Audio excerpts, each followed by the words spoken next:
পার্লামেন্টে আজকে আমরা পার্ট 1 পড়বো। পার্লামেন্ট একটু বড় চ্যাপ্টার, তাই জন্য দুটো পার্টে আমরা এটা কমপ্লিট করে নেবো। পার্লামেন্ট তো নতুন করে বলার কিছু নেই। পার্লামেন্ট তোমরা সবাই জানো, পার্লামেন্ট হলো আমাদের ইউনিয়ন লেজিসলেচার, তাই তো?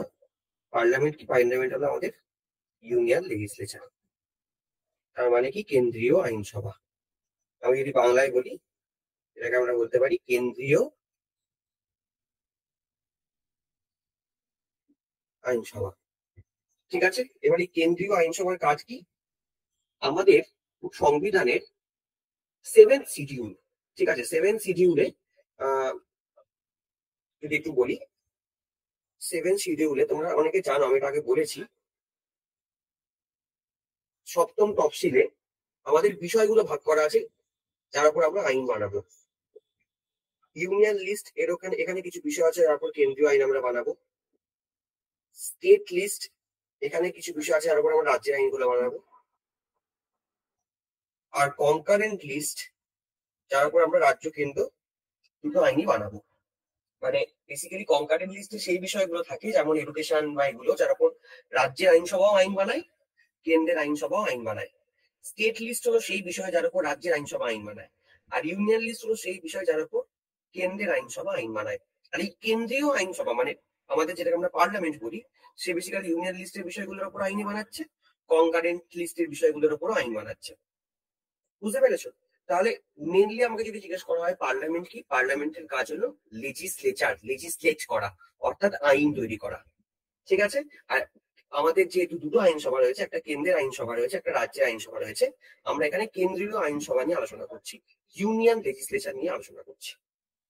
তাহলে পার্লামেন্টের বেসিক কাজ যদি এটা হয়, পার্লামেন্ট আর একটা কাজ করে যেটা রাজ্যের আইনসভা করতে পারে না, সেটা হলো পার্লামেন্ট ক্যান অ্যামেন্ড কনস্টিটিউশন। এটা যদি আমরা বাংলায় বলি, আমি কি বলবো? না, ভারতবর্ষের পার্লামেন্ট সংবিধান সংশোধন করতে পারে। আমাদের যে বিধানসভা আছে বা রাজ্যের আইনসভা আছে, তারা কিন্তু সংবিধানকে সংশোধন করতে পারে না, অ্যামেন্ড করতে পারে না, এটা কিন্তু পার্লামেন্ট পারে। তাহলে পার্লামেন্টের যদি আমাকে জিজ্ঞেস করা হয়, আমি যদি জাস্ট পার্লামেন্ট জিনিসটা কি বুঝি, আমি বলবো পার্লামেন্ট হলো আমাদের দেশের ইউনিয়ন লেজিসলেচার বা কেন্দ্রীয় আইনসভা। 7th শিডিউলে যে সমস্ত বিষয় আছে, আচ্ছা তুমি বলবে আচ্ছা কোন কোন এমন বিষয় আছে যেগুলো কেন্দ্রীয় আইন বানায়? এরকম প্রচুর বিষয় আছে, যেমন ধরো ব্যাংকিং এর উপর কেন্দ্র আইন বানায়, ডিফেন্স কেন্দ্র আইন বানায়, সিটিজেনশিপ নাগরিকত্ব তার উপর কেন্দ্র আইন বানায়, তারপর ধরো আমাদের যে ইন্স্যুরেন্স তার উপর কেন্দ্রীয় আইন বানায়, অ্যাটমিক এনার্জি তার উপর কেন্দ্র আইন বানায়। তো এইগুলো হলো সব ইউনিয়ন লিস্ট, কেন্দ্রের বিষয়, তার উপর কেন্দ্রীয় আইনসভা আইন বানায়, এটা একটা কাজ। কনকারেন্ট লিস্টের বিষয়গুলোর উপর রাজ্যের সাথে কেন্দ্রীয় আইনসভা আইন বানাতে পারে, যেমন education, forest, marriage and divorce, এটা হলো কনকারেন্ট লিস্ট, এই বিষয়গুলো, ইলেকট্রিসিটি। আর একটা হলো সেকেন্ড কাজ, আইন তৈরি করা তো অবভিয়াসলি পার্লামেন্টের প্রধান কাজ। আর সেকেন্ড কাজ হলো পার্লামেন্ট সংবিধানকে সংশোধন করতে পারে, parliament can amend the constitution. তাহলে হলো পার্লামেন্টের এই হলো বেসিক কাজ। ঠিক আছে, তাহলে আমরা যদি বলি, আমি বাংলাটাতেই চলে যাচ্ছি, তোমাদের বাংলাটাতে এক্সপ্লেনেশনের সুবিধা হবে। তাহলে দেখো প্রথমে যেটা বলেছি, একদম প্রথমে এই যে সংসদের কনসেপ্ট, এটা আমরা কোথা থেকে নিয়েছি? সংসদ কেন্দ্রীয় সরকারের আইন প্রণয়নকারী অঙ্গ, সেটা আমরা বুঝেছি। ইউনিয়ন লেজিসলেচারের আমাদের যে ইউনিয়ন ল গুলো তৈরি হয়, সেটা সব সংসদ তৈরি করে। এই ধারণা বা এই আইডিয়া আমরা কোথা থেকে নিয়েছি? এটা আমরা নিয়েছি ব্রিটেন থেকে। আমাদের পার্লামেন্ট হলো দ্বিকক্ষ বিশিষ্ট। দ্বিকক্ষ বিশিষ্ট মানে হলো দুটো হাউস আছে, এটাকে ইংরেজিতে আমরা বলি বাইক্যামেরাল। দুটো হাউস কি কি? না, একটা হলো তোমার আপার হাউস। আপার হাউসের অরিজিনাল নাম তোমরা সবাই জানো, কাউন্সিল অফ দ্য স্টেটস।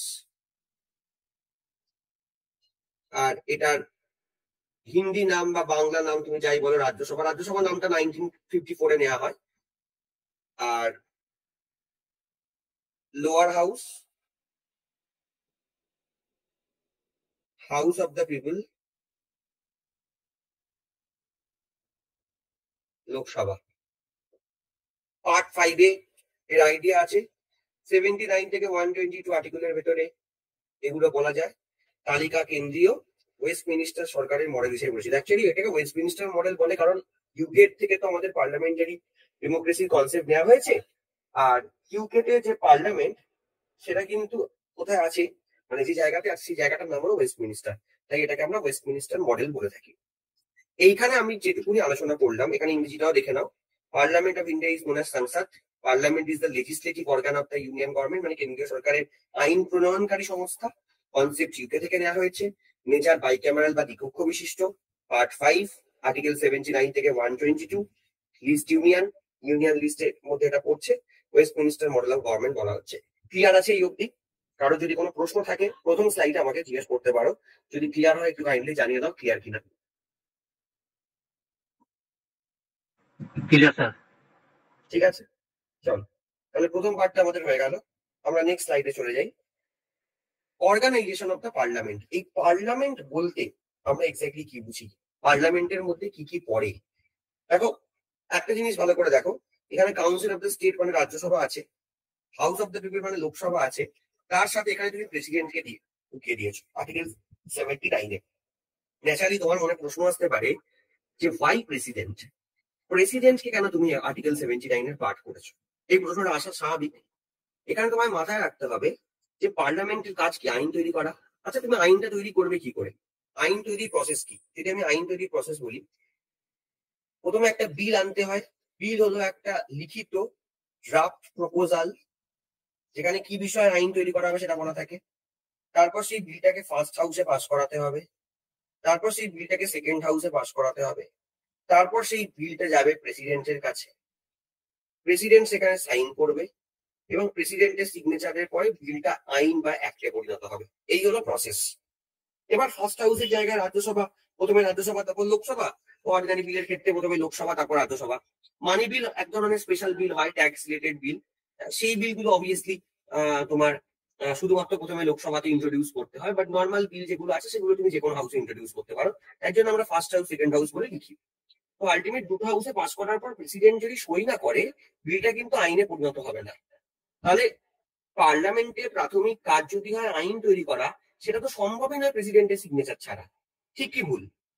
প্রেসিডেন্টের যদি সই না হয়, তাহলে পার্লামেন্টের যে কাজ আমি প্রথম বললাম, ইউনিয়ন লেজিসলেচার, কেন্দ্রীয় আইনসভা, তার কাজ হলো আইন তৈরি করা। সেই আইন তৈরি করাটাই সম্ভব হবে না যদি সেখানে প্রেসিডেন্ট সিগনেচার না করে।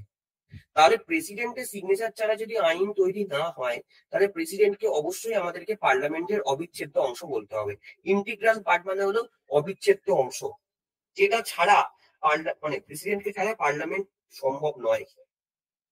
এবার প্রেসিডেন্ট কি রাজ্যসভার মেম্বার? উত্তর না। আমি আগের দিন যখন তোমাদের প্রেসিডেন্ট পড়েছি আমি পরিষ্কার তোমাদের বলে দিয়েছি, প্রেসিডেন্ট যদি রাজ্যসভা লোকসভার মেম্বার হয়েও থাকে বা বিধানসভার মেম্বার হয়ে থাকে, তাকে তার সমস্ত মেম্বারশিপ থেকে পদত্যাগ করে তারপর সে প্রেসিডেন্ট হিসেবে শপথ নেবে।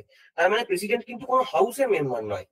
কিন্তু পার্লামেন্টের কাজ সম্পূর্ণ হবে না প্রেসিডেন্টের সই ছাড়া। তাই আমরা যে কথা বলছি যে president is not a member of either house of parliament. পার্লামেন্টে কোনো হাউসের member non. does not sit in any house, তিনি কোনো হাউসে বসেনও না, of the parliament to attend its meeting, সেই হাউসের মিটিং অ্যাটেন্ড করার জন্য প্রেসিডেন্ট সেই হাউসে বসেনও না। কিন্তু president is an integral part of the parliament because a bill passed by both the house of parliament cannot become law without the assent or signature of president.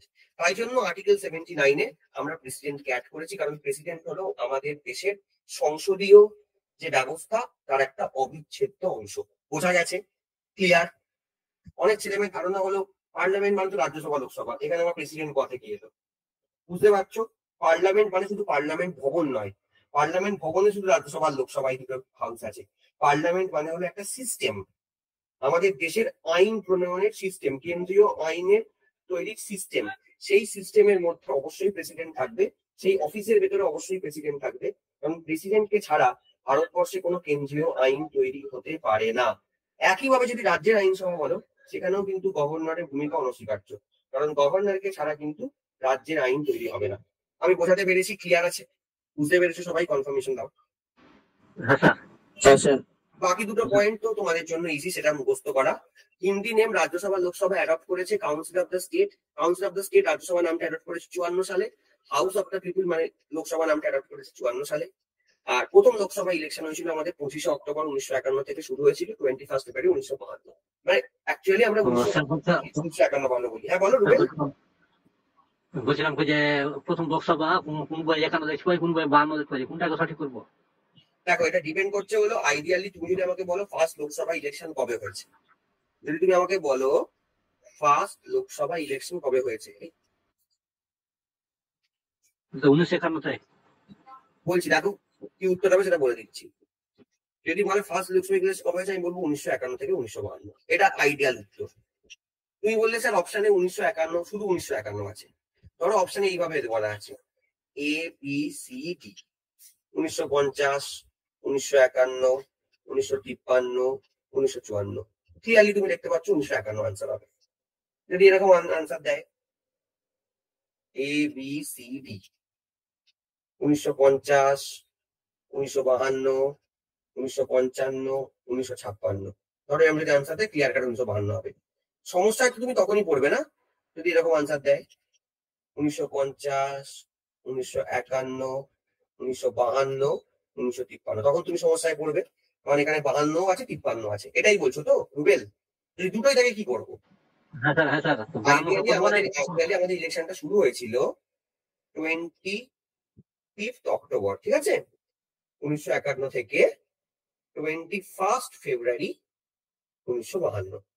আর 1952 সালে election শেষ হওয়ার পর রেজাল্ট বেরিয়ে 1952 সালেই লোকসভা তৈরি হয়। সেই ক্ষেত্রে যেহেতু 1952তেই মানে ভোটটা কনক্লুড হচ্ছে, শেষ হচ্ছে, আমরা 1952 আনসার দেবো যদি 1951 52 দুটোই থাকে। আদারওয়াইজ আমরা 51 52 মধ্যে যে কোনো একটা যদি থাকে তাহলে সেটা আনসার দেবো। আর অরিজিনাল ডেট যদি বলো আমাকে 25 অক্টোবর 1951 থেকে 21 ফেব্রুয়ারি 1952, আইডিয়ালি এরম ভাবে লেখা উচিত 51 থেকে 52, কারণ এটা 51 শুরু হচ্ছে 52 শেষ হচ্ছে। কিন্তু আইডিয়াল উত্তর তো সবসময় আমাদের পরীক্ষার অপশনে থাকে না, আমাকে বেস্ট পসিবল আনসার চুজ করতে হয়। সেক্ষেত্রে আমি কোনটার ক্ষেত্রে কি আনসার নেবো সেটা বললাম। রুবেল বুঝতে পেরেছো? ক্লিয়ার হয়েছে? হ্যাঁ স্যার, হয়েছে, এটা চলো, হয়েছে। চলো। তাহলে এটা হয়ে গেল। এবার আমরা চলে আসি নেক্সট। লোকসভা নিয়ে যদি বলি, লোকসভার কিছু আলাদা নাম আছে, যেমন lower house, house of the people, first chamber, popular chamber, এগুলো হলো লোকসভার বিভিন্ন নাম। লোকসভাকে আমরা লোয়ার হাউস বলি। তুমি বলবো আচ্ছা স্যার লোকসভাকে কেন পপুলার চেম্বার বলা হয়? এই কারণেই বলা হয় কারণ লোকসভার যারা প্রতিনিধি তারা কিন্তু মানুষের দ্বারা নির্বাচিত, ঠিক আছে? তুমি দেখো না রাজ্যসভার ভোট কি কোন আমরা দিই? আমরা দিই না। আমাদের কোন ভোটে অংশগ্রহণ করি? আমরা লোকসভার ভোটে অংশগ্রহণ করি। আমরা জানি ভারত সরকার তৈরি করতে গেলে আমাদের যে লোকসভার ভোটে অংশগ্রহণ করতে হবে। কয়েকদিন আগে তোমরা সবাই ভোট দিয়েও ইনফ্যাক্ট লোকসভার ভোট হলো, তোমরা দেখলে কেন্দ্রীয় সরকার তৈরি হলো। আর রাজ্যসভার যারা মেম্বার তারা আমাদের দ্বারা সরাসরি নির্বাচিত হয় না।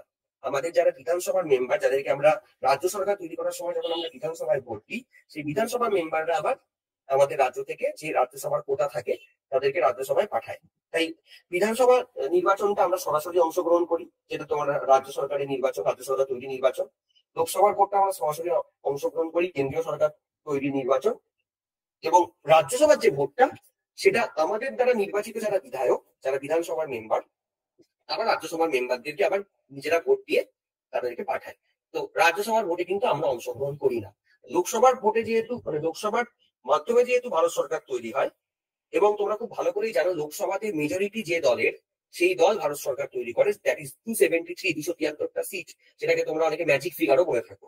তাই লোকসভার মাধ্যমেই যেহেতু সরকার তৈরি হয়, আমরা আগের দিন করেছিলাম যে গভর্নমেন্ট, অথবা আমরা বলি ইউনিয়ন কাউন্সিল অফ মিনিস্টার, অথবা আমরা বলি কেন্দ্রীয় মন্ত্রিসভা ডিরেক্টলি রেসপন্সিবল টু লেজিসলেচার বা লোকসভা। তাই লোকসভাকে আমরা পপুলার চেম্বার বলে থাকি। যদি লোকসভার কম্পোজিশনের কথা বলো, লোকসভাতে কতজন কি রয়েছেন সেটা আর্টিকেল 81-এ তার কথা বলা আছে। লোকসভার ম্যাক্সিমাম স্ট্রেংথ 550, বর্তমানে স্ট্রেংথ হলো 543 জন।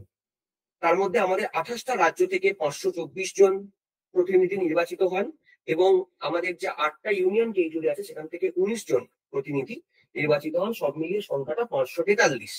মাথায় রাখবে 2020 সালের আগে সংখ্যাটা ছিল 545। ঠিক আছে, 2020 সালের আগে সংখ্যাটা ছিল 545, 2020-তে সেটা কমে হয়েছে 543। এর কারণটা কি? দুজন অ্যাংলো ইন্ডিয়ান মেম্বার। তুমি বলবে স্যার অ্যাংলো ইন্ডিয়ান মেম্বার কাদেরকে বলে? অ্যাংলো ইন্ডিয়ান বলে হলো যারা বাবার দিক থেকে ব্রিটিশ। ধরো দাদু একসময় ভারতবর্ষে এসেছিলেন, যখন ভারতবর্ষে আমাদের ব্রিটিশ শাসন চলছে। তারপর দাদু আসার পর অবভিয়াসলি বুঝতেই পারছো তুমি, মানে ব্রিটেনের অরিজিন কিন্তু মানে ঠাকুমার দিক দিয়ে মায়ের দিক দিয়ে তুমি ব্রিটিশ নও, বাট বাবার দিক দিয়ে মানে ফাদার লাইনে তুমি ব্রিটিশ, তাদেরকে অ্যাংলো ইন্ডিয়ান বলে। তো অ্যাংলো ইন্ডিয়ান দুজন মেম্বার আগে ছিলেন, এবং এই যে দুজন মেম্বার তারা কিন্তু নির্বাচিত ছিলেন না, তাদেরকে মনোনীত করতো ভারতবর্ষের রাষ্ট্রপতি। অবশ্যই কেন্দ্রীয় সরকারের কথাতেই করতো, রাষ্ট্রপতি তো নমিনেটেড, তার নিজস্ব কোনো বলতে পারো ডিসিশন নেওয়ার ক্ষমতা নেই। তো যাই হোক, সেই দুজন রাষ্ট্রপতি দুজন অ্যাংলো ইন্ডিয়ান মেম্বারকে লোকসভাকে নমিনেট করতো, সেটা কিন্তু আমরা তুলে দিয়েছি 104th অ্যামেন্ডমেন্ট অ্যাক্ট, 104তম সংবিধান সংশোধনী আইনের মাধ্যমে। Anglo Indian nomination in Lok Sabha is suspended by 104th constitution amendment act 2020। তো 104th অ্যামেন্ডমেন্ট অ্যাক্টের মাধ্যমে এই যে দুজন নমিনেটেড মেম্বার তাদের মেম্বারশিপ আমরা স্ক্র্যাপ করে দিয়েছি বলে, তুলে দিয়েছি বলে, বর্তমানে আমাদের লোকসভার মোট সদস্য 543, এবং এরা সবাই মানুষের দ্বারা নির্বাচিত। তোমরা বলবে স্যার সদস্য তো 543 বুঝলাম, কিন্তু এখানে একটা কথা বলুন, এখানে 550 জন ম্যাক্সিমাম স্ট্রেন্থ কেন বলেছেন? এই কারণেই বলেছি, কারণ হতে পারে ভবিষ্যতে কোনো একটা টেরিটরি আবার ভারতে ঢুকে গেল। তুমি বলবে টেরিটরি ভারতে ঢুকে গেল মানে, যেভাবে আমরা সিকিমকে 1975 সালে ভারতবর্ষ অন্তর্ভুক্ত করেছিলাম, যেভাবে পন্ডিচেরিকে আমরা 1962 সালে ভারতবর্ষ অন্তর্ভুক্ত করেছিলাম, যেভাবে আমাদের দেশে অন্তর্ভুক্ত হয়েছিল দাদরা নগর হাভেলি দমন অ্যান্ড দিউ। একসময় এখানে পর্তুগিজে শাসন করতো, তোমরা জানো। পন্ডিচেরিতে শাসন করতো ফ্রেঞ্চরা। সিকিম তো একটা আলাদা দেশের মর্যাদা ছিল, সেখান থেকে ওরা আমাদের দেশে আসছে। হতেই পারে ভবিষ্যৎ ধরো নেপাল আমাদের দেশে ঢুকে গেল, ভুটান আমাদের দেশে ঢুকে গেল, আমরা জানি না, ঠিক আছে। বা এমন হতে পারে যে যেটাকে আমরা বলি পাক অধিকৃত কাশ্মীর, সেটাও হয়তো একবার কিছুদিন পরে বা কোনো একটা সময়, আজকে থেকে 50 বছর পরে ভারত হয়তো সেটাকেও তাদের দখলে নিয়ে নিল। আমি জানি না ভবিষ্যৎ কি হবে, কিন্তু ভবিষ্যতে যদি কোনো জায়গা ভারতবর্ষে ঢোকে, তাহলে তাদেরকে যাতে লোকসভার সিটস আমরা দিতে পারি, সেই জন্যই কিন্তু ম্যাক্সিমাম স্টেটটা 550 করা হয়েছে। এটা পরে বাড়ানোও যেতে পারে। ক্লিয়ার আছে? বোঝা গেছে? সবাই বুঝেছো? একদম ইজি, শুধু আমার এক্সপ্লেনেশনটা একটু শুনে নাও। কি বলছো বিধান? ফার্স্ট চেম্বার বলছে কেন? ফার্স্ট চেম্বার বলছে, এটা একটা নাম ফার্স্ট চেম্বার, কারণ মাথায় রাখতে হবে অ্যাট মোস্ট ইম্পর্টেন্ট চেম্বার পার্লামেন্টে হলো এই লোকসভা। কারণ আজকে লোকসভাই তো ঠিক করে ভারত সরকারে কে থাকবে, রাজ্যসভা তো ঠিক করে না। ধরো এখন তো বিজেপির মেজরিটি নেই রাজ্যসভাতে, তোমরা অনেকেই জানো। তাতে কি বিজেপির সরকারটা পড়ে গেছে? পড়েনি, কারণ লোকসভায় তাদের বিজেপির নিজস্ব অবশ্য মেজরিটি নেই, বাট বিজেপি যে অ্যালায়েন্সের আন্ডারে রয়েছে, যে কোয়ালিশনের আন্ডারে রয়েছে, যে জোটের আন্ডারে রয়েছে, সেই এনডিএ 300টা সিট রয়েছে। তাই আলটিমেট যেহেতু লোকসভাই ঠিক করে ভারত সরকার কে থাকবে, বা উল্টোটা, লোকসভাতে যদি বিরোধীরা অনাস্থা প্রস্তাব নিয়ে আসে এবং যদি সরকার তাদের আস্থা প্রমাণ করতে না পারে লোকসভাতে, তাহলে আলটিমেট সরকার পড়ে যাবে। তাই জন্য লোকসভাকে ফার্স্ট চেম্বার, পপুলার চেম্বার এগুলো বলা হয়। ক্লিয়ার হয়েছে? হ্যাঁ স্যার। এই পার্টটা আমাদের হয়ে গেল। নেক্সট আমরা চলে যাই, লোকসভার একজন মেম্বার হতে গেলে তোমার ন্যূনতম কি যোগ্যতা লাগবে। প্রথম যেটা বলেছে, তোমার মিনিমাম 25 বছর বয়স হতে হবে, ন্যূনতম 25 বছর বয়স এটা হতে হবে। 2 নম্বর বলছে, সংসদ কর্তৃক নির্ধারিত অন্য কোনো যোগ্যতা অবশ্যই প্রদান করতে হবে। অনেক সময় এমন হয় যে সংসদ হয়তো নতুন করে কিছু আলাদা এক্সট্রা তুমি বলতে পারো কোয়ালিফিকেশন অ্যাড করলো, তাহলে সেটাও হয়ে যাবে। অবশ্যই এর পয়েন্ট আমি বলে দিই, ভারতের নাগরিক। তোমরা জানবে, আমি আগেও বলেছিলাম যে আমাদের দেশে তোমাকে যদি কোনো ইম্পর্টেন্ট অ্যাডমিনিস্ট্রেটিভ প্রশাসনিক পদ যদি তোমাকে দখল করে রাখতে হয়, তোমাকে যদি কোনো মন্ত্রী হতে হয় বলো, এমএলএ বলো, এমপি বলো, পঞ্চায়েত মেম্বার বলো, পুরসভার মেম্বার বলো, হাইকোর্ট সুপ্রিম কোর্টের জাজ বলো, প্রাথমিকভাবে তোমাকে যেটা করতে হবে, তোমাকে ভারতের নাগরিক হতে হবে। ভারতের না নাগরিক হলে কিন্তু তুমি আলটিমেট এটার জন্য এলিজিবল হবে না। এটা সবচেয়ে প্রথম ক্রাইটেরিয়া। তারপর যেটা আছে, ভারতের যে কোনো সংসদীয় আসনের ভোটার হিসেবে নিবন্ধিত হতে হবে। দেখো, বারবার একটা জিনিস বোঝো, পশ্চিমবঙ্গের কোন একটা লোকসভার ভোটে দাঁড়াতে গেলে তোমাকে পশ্চিমবঙ্গেরই ভোটার হতে হবে বা সেই লোকসভার ভোটার হতে হবে এমন কোনো মানে নেই। তোমরা অনেকেই জানো, যারা একটু আধটু খবর টবর পড়ো বা দেখো, সেটা হলো আমাদের এই বছর যে লোকসভা নির্বাচন হলো, তাতে বহরমপুর থেকে নির্বাচিত হয়েছেন ইউসুফ পাঠান। এই ইউসুফ পাঠান কিন্তু আমাদের গুজরাটের ভাদোদরার একজন ভোটার, তিনি বহরমপুর থেকে নির্বাচিত হচ্ছেন। বা আমি যদি একটা এক্সাম্পল বলি, নরেন্দ্র মোদী, তিনি অ্যাকচুয়ালি গুজরাটের গান্ধীনগরের ভোটার, তিনি চলে এসেছেন, তিনি কোথা থেকে নির্বাচিত হয়েছেন? তিনি নির্বাচিত হয়েছেন উত্তরপ্রদেশের বারাণসী লোকসভা কেন্দ্র থেকে। বা আমি যদি বলি রাহুল গান্ধী, তিনি দক্ষিণ দিল্লির একজন ভোটার, তিনি আলটিমেট কোথা থেকে নির্বাচিত হচ্ছেন? রায়বেরেলি কেন্দ্র, যেটা উত্তরপ্রদেশে আছে। অর্থাৎ রুলটা খুব সিম্পল, তোমাকে লোকসভার মেম্বার হতে গেলে সেই লোকসভারই বাসিন্দা হওয়ার দরকার নেই। তুমি ভারতবর্ষের যে কোনো একটা লোকসভার যদি রেজিস্টার্ড ভোটার বা ইলেক্টর হও, তুমি কিন্তু ভারতবর্ষের যে কোনো লোকসভা থেকে ভোটে দাঁড়াতে পারবে না। তার মানে আমার বাড়ি হাওড়ায়, আমি হাওড়া লোকসভার একজন ভোটার, রেজিস্টার্ড ভোটার, ভোটার লিস্টে আমার নাম আছে, সেক্ষেত্রে আমি ভারতবর্ষের 543টা কেন্দ্রের যে কোনো একটা কেন্দ্র থেকে লোকসভা ভোটে দাঁড়াতে পারি।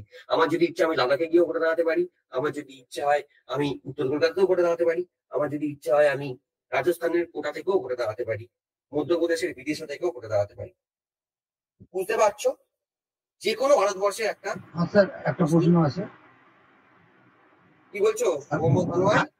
হ্যাঁ বলছি স্যার, একটা ক্যান্ডিডেট দুটো কনস্টিটিউশন থেকে কিভাবে দাঁড়াতে পারে? দাঁড়াতে পারে, দুটো কনস্টিটিউন্সি থেকে দাঁড়াতে পারে। তোমাদের অনেকেরই মনে আছে 2014 সালে নরেন্দ্র মোদী দুটো সিট থেকে দাঁড়িয়েছিলেন, একটা হলো গুজরাটের বাদোদরা আর একটা হলো উত্তরপ্রদেশের বারাণসী।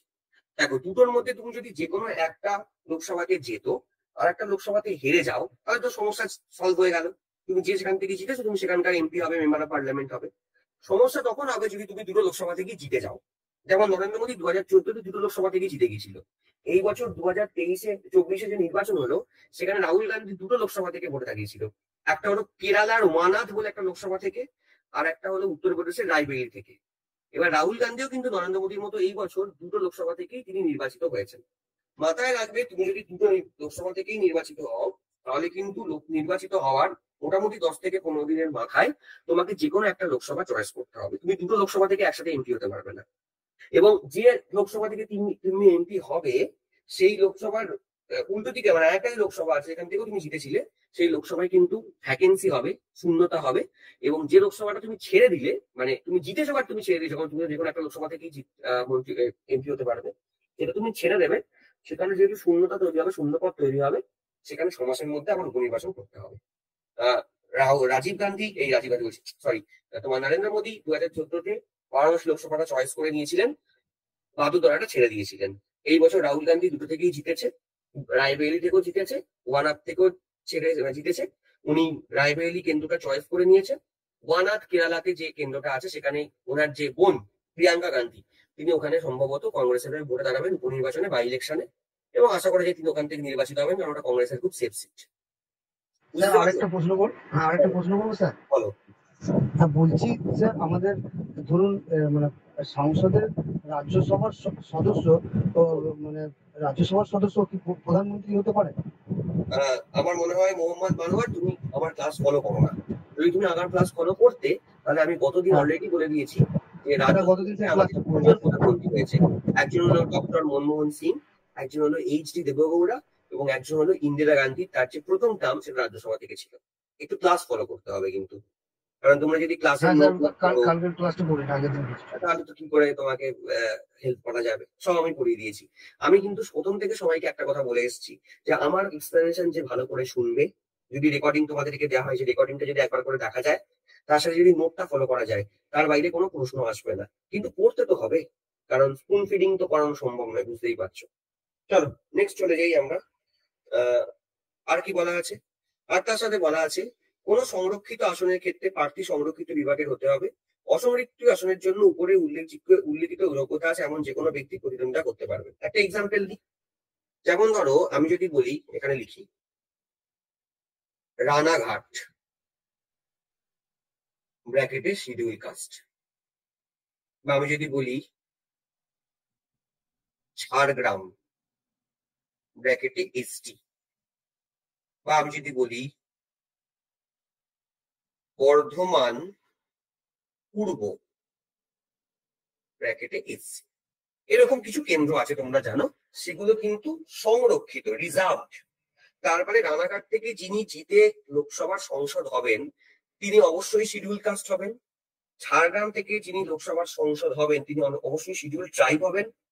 পূর্ব বর্ধমান থেকে যিনি লোকসভার সংসদ হবেন, তিনি অবশ্যই শিডিউল কাস্ট হবেন। তাহলে এই ক্ষেত্রে রানাঘাটের যারা, ধরো রানাঘাটে যখন ভোট হবে, তখন আইএনসি, সিপিএম, টিএমসি, বিজেপি, এরা সবাই এসসি ক্যান্ডিডেটকে ভোটে দাঁড় করাবে, কারণ এখান থেকে আলটিমেট যিনি নির্বাচিত হবেন তিনি এসসি হবেন। ঝাড়গ্রামের ক্ষেত্রে সেটা শিডিউল ট্রাইব, পূর্ব বর্ধমানের ক্ষেত্রে সেটা এসসি। অর্থাৎ এই আসনগুলোকে সংরক্ষিত করা হয়েছে। রানাঘাটটাকে শিডিউল কাস্টের জন্য সংরক্ষিত করা হয়েছে, ঝাড়গ্রামটাকে শিডিউল ট্রাইবদের জন্য সংরক্ষিত করা হয়েছে, বর্ধমান পূর্ব শিডিউল কাস্ট, এরকম অনেকগুলো সিটি আছে, আলিপুরদুয়ার সম্ভবত শিডিউল ট্রাইব এরকম আছে। এবার মাথায় রাখবে, এটা তো গেল রিজার্ভ সিট, একজনের জন্য রিজার্ভ করা আছে। কিছু কিছু এমন সিট হয় যেটা আনরিজার্ভড। হাওড়া, ব্র্যাকেটে কিছু নেই। কলকাতা উত্তর, ব্র্যাকেটে কিছু নেই। যাদবপুর, ব্র্যাকেটে কিছু নেই। তাহলে এইগুলো ব্র্যাকেটে কিছু দেয়া নেই মানে এগুলো সংরক্ষিত নয়, অসংরক্ষিত, যেগুলোকে আমরা বলি আনরিজার্ভ সিট, কারোর জন্য রিজার্ভেশন নয়, রিজার্ভেশন সেখানে নেই। তাহলে সেক্ষেত্রে যে কেউ দাঁড়াতে পারে। তোমাদের এই পরীক্ষার মতো ব্যাপার গো, দেখবে আনরিজার্ভ মানে কি, সেটা যে কেউ যেতে পারে। দেখবে অনেক এসসি আছে তারা ভালো মার্কস পেয়ে আনরিজার্ভ সিটটা পেয়ে যায়, কারণ আনরিজার্ভ মানে হলো কারোর জন্য সেটা সংরক্ষিত বা রিজার্ভ নয়। ঠিক আছে? অনেকটা আমাদের ট্রেনে যাই, আমরা যখন যাই তখন দেখবে প্রচুর জেনারেল সিট থাকে, সেখানে আমরা জাস্ট টিকিট কাটি, কেটে বসে পড়ি।